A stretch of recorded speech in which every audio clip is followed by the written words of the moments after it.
Bienvenue une fois de plus à cette formation Itilcat Foundation en gestion des services informatiques. La huitième est consacrée aux pratiques de gestion des services. La première partie, car les pratiques de gestion des services requises pour l'examen Itilcat Foundation seront examinées en deux parties. Comme nous l'avons dit, les pratiques de gestion des services, le deuxième groupe de pratiques utiles, ont été largement développées dans la gestion des services. Elles sont d'ailleurs présentes dans de nombreux référentiels de gestion des services, bien qu'utilisant parfois une terminologie différente de celle d'ITIL. Ces pratiques seront assez familières à toute personne ayant une connaissance quelconque des versions précédentes du référentiel ITIL. Cette partie est la huitième des 11 parties consacrées à cette formation pour l'examen de certification ITIL-4 Foundation. ITIL-4, on les précise, documente 17 pratiques de gestion des services qui sont le fruit de plus de 30 ans de gestion formelle des services. Beaucoup sont reconnaissables au mot service dans leur nom, comme par exemple la gestion de la configuration des services. 10 de ces pratiques seront examinées lors de votre examen Foundation. Cette partie abordera 7 de ces pratiques, à savoir habilitation des changements, gestion des incidents, gestion des actifs informatiques, surveillance et gestion des événements, gestion des problèmes, gestion des mises en production et gestion de la configuration des services.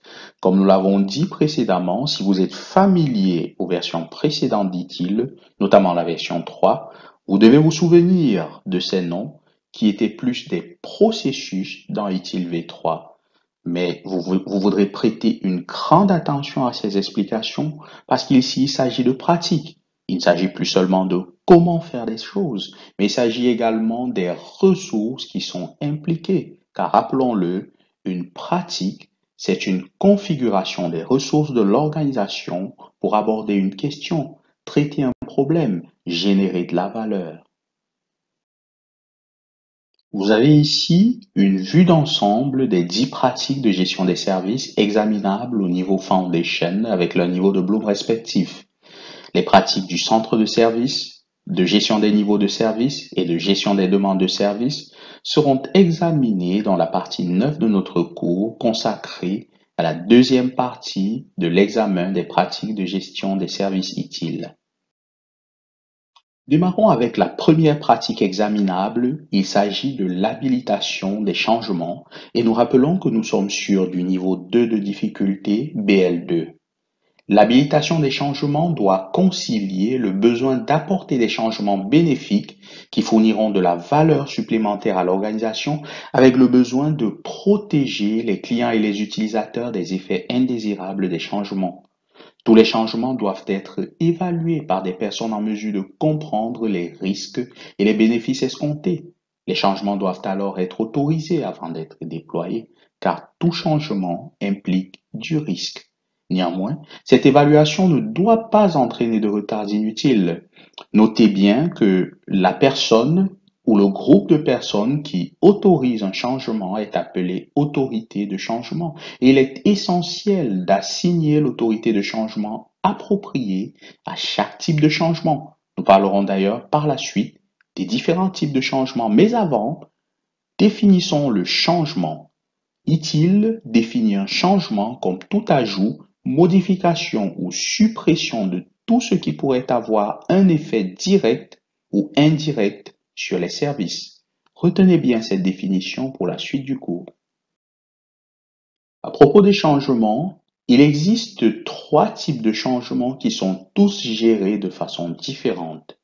Le premier type, c'est les changements normaux. Il s'agit de changements devant être planifiés, évalués et autorisés en suivant un processus. Certains changements normaux présentent un faible risque et leur autorité de changement est en général quelqu'un qui peut prendre des décisions rapides en utilisant souvent l'automatisation pour accélérer le changement. D'autres changements normaux sont très importants et l'autorité de changement peut être aussi élevée que le conseil d'administration ou son équivalent. L'initialisation d'un changement normal est déclenchée par la création d'une demande de changement. Elle peut être créée manuellement, mais les organisations qui disposent d'un pipeline automatisé pour l'intégration continue et le déploiement continu automatise souvent en même temps la plupart des étapes du processus d'habilitation des changements. Changement normal, changement qui doit être planifié, évalué et autorisé. Deuxième type de changement, il s'agit des changements urgents.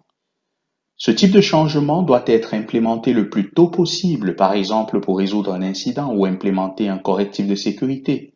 Les changements urgents ne sont généralement pas inclus dans un calendrier des changements et les processus d'évaluation et d'autorisation sont accélérés pour s'assurer qu'ils soient implémentés rapidement. Dans la mesure du possible, les changements urgents doivent être soumis aux mêmes tests d'évaluation et autorisation que les changements normaux. Cependant, il peut être acceptable de reporter certains éléments de documentation jusqu'à ce que le changement ait été implémenté et parfois il peut s'avérer nécessaire d'implémenter le changement avec moins de tests en raison des impératifs de temps. Ce sont des changements urgents. Ils découlent d'une situation urgente. Il peut également y avoir une autorité de changement distincte pour les changements urgents qui se compose en général de quelques hauts dirigeants qui comprennent les risques encourus au niveau du business. Retenez-le, changements urgents, changements qui doivent être implémentés le plus tôt possible, par exemple pour résoudre un incident et implémenter un correctif de sécurité. Pour ce type de changement, certaines procédures d'approbation et de validation peuvent être remises à plus tard ou simplifiées. Et le troisième type de changement, ce sont les changements standards.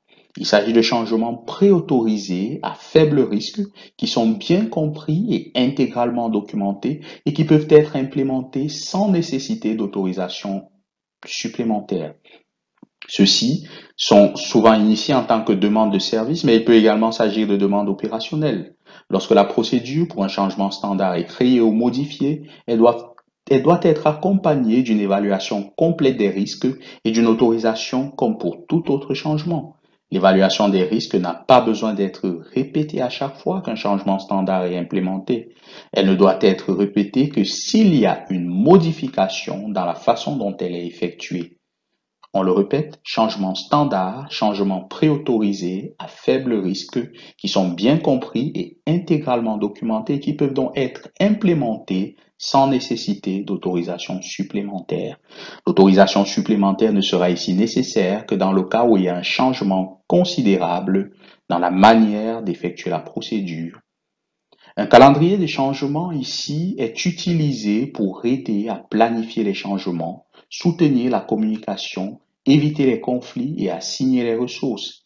Il peut également être utilisé après le déploiement des changements afin de fournir des informations nécessaires à la gestion des incidents, à la gestion des problèmes et à la planification des améliorations. Parlons maintenant du périmètre de l'habilitation des changements.